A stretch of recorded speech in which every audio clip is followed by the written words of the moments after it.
जय श्री राम दोस्तों। आपका बालाजी के भक्ति टीवी चैनल पर हार्दिक स्वागत है।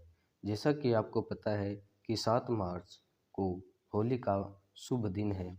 इस दिन पूरे भारतवर्ष में होली का दिन बड़े ही धूमधाम से मनाया जाता है। इस दिन समस्त शक्तियों का आगमन धरती पर होता है। होली एवं दिवाली पर बहुत धूमधाम और भीड़ होती है। होली और दीपावली पर अधिकतर सकारात्मक शक्तियाँ धरती लोक पर वास करती हैं। उसी प्रकार जिस प्रकार सकारात्मक शक्तियाँ धरती पर खुलेआम से विचरण करती हैं, उसी तरह नकारात्मक शक्तियाँ भी धरती लोक पर सक्रिय होती हैं। होली के दिन तांत्रिक सिद्धियाँ प्राप्त करते हैं, मंत्रों को सिद्ध करते हैं, जागृत मंत्रों में और ज़्यादा शक्ति उत्पन्न करते हैं, तांत्रिक क्रिया भी करते हैं जिससे अपने दुश्मन का वो मारण कर सकते हैं और अपने शत्रु का उच्चाटन कर सकते हैं। होली के दिन ज़्यादा सावधानी बरतने की आवश्यकता होती है, क्योंकि त्योहारों को पहले त्योहारों की तरह मनाया जाता था, लेकिन अब सब में नकारात्मकता भर गई है, सभी के अंदर नकारात्मक फैल गई है, सबकी जो सोच है वह संकीर्ण हो गई है। कुछ ही लोग ऐसे बचे हुए हैं जो दूसरों के लिए भला चाहते हैं। तांत्रिक क्रियाएं आप चौक चौराहे पर देखिए, सड़कों पर, अपने आसपास टोटके क्रियाएं आपको आदि इस दिन मिल जाएंगे। होली की रात में बहुत तांत्रिक क्रियाएं होती हैं। ऐसी जगह पर बिल्कुल ना जाएं और ये चीज़ तो बिल्कुल भी न खाएं जो हमें आपको इस वीडियो में बताएंगे। ऐसी जगह पर बिल्कुल ना जाएं जैसी जो टोटके हो। होली आने से पहले काफ़ी लोगों की तबीयत अचानक से ख़राब होने लगती है, उनकी तबीयत बिगड़ जाती है, उनके शरीर में पूरे शरीर में दर्द रहने लगता है, उनको चक्कर आने लगते हैं। यह नकारात्मक शक्तियाँ सक्रिय हो जाती है और अपना प्रभाव दिखाती है। सावधानी बरतनी चाहिए। ऐसी सावधानी बरतनी चाहिए। सबसे पहली सावधानी जो है वह है गर्भवती महिला को होली दहन के पास बिल्कुल नहीं जाना चाहिए। जहाँ पर होलिका का दहन होता है, होलिका की जो अग्नि होती है जलाई जाती है, वहाँ पर गर्भवती महिलाओं को बिल्कुल भी नहीं जाना चाहिए। यहाँ तक कि जो गर्भवती महिलाएं हैं उनको तो मैं कहूँगा कि घर से बाहर ना जाना चाहिए। घर से बाहर भी गर्भवती महिलाओं को नहीं जाना चाहिए। होली दहन का जो पर्व है यह है पूजा पाठ का, भगवान को याद करने का, उनका भजन करने का, सिमरन करने का और बुराई पर अच्छाई की जीत का यह त्यौहार है। तो इस दिन पूजा पाठ बहुत खूब मन लगा कर करनी चाहिए। भगवान को ज़्यादा से ज़्यादा याद करना चाहिए, पूजा पाठ करनी चाहिए, पाठ करना चाहिए, मंत्रों का जाप करना चाहिए। साथ ही चौक चौराहे से बचकर रहना चाहिए, शमशान आदि से बचकर रहना चाहिए। जहाँ पर क्रियाएँ होती है, जहाँ पर क्रियाएँ हांडी आदि रखी जाए, उनसे थोड़ा संभल कर रहना चाहिए।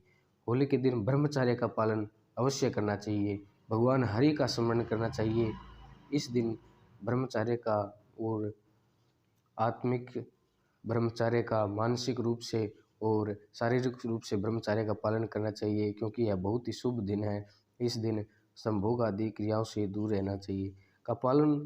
ब्रह्मचर्य का पालन अवश्य करना चाहिए। भगवान हरि का स्मरण करना चाहिए। महिलाओं को खुले बाल नहीं घूमना चाहिए।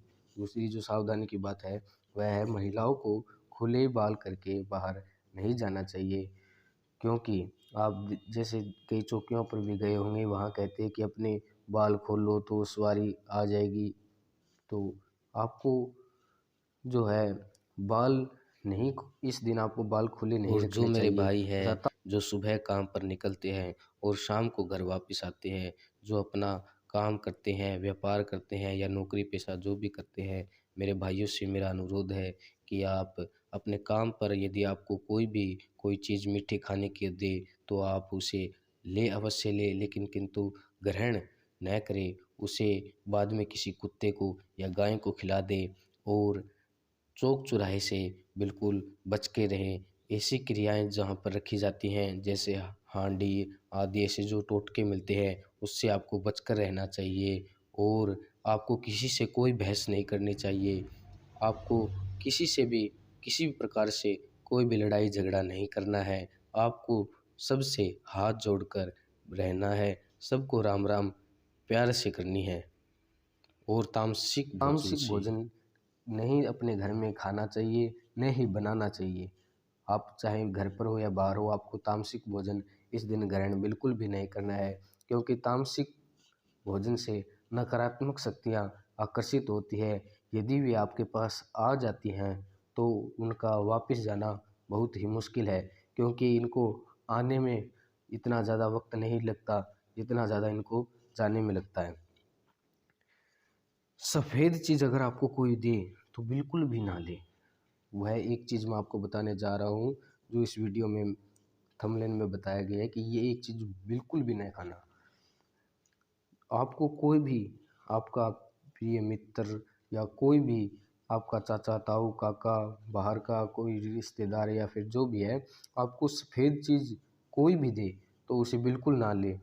अगर प्रसाद दे तो आप उसे ले लें और बाद में गाय को उसे या कुत्ते को उसे खिला दें। आप स्वयं ग्रहण न करें। इस दिन आपको अपने कुल देवताओं को मनाना चाहिए। कुल देवी देवताओं को मीठे चावल का भोग लगाना चाहिए, उनका नाम सुमिरन करना चाहिए, उनको भोग लगाना चाहिए। उनके नाम की अखंड दीपक आप घर में जला सकते हैं।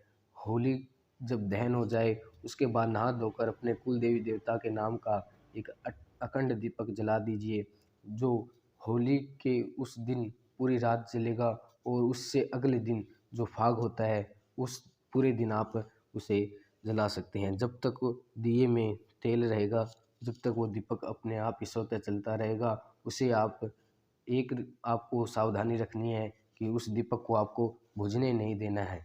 यह निगरानी आप रखें। अपने कुल देवी देवताओं को मीठे पीले चावलों का भोग लगाएं।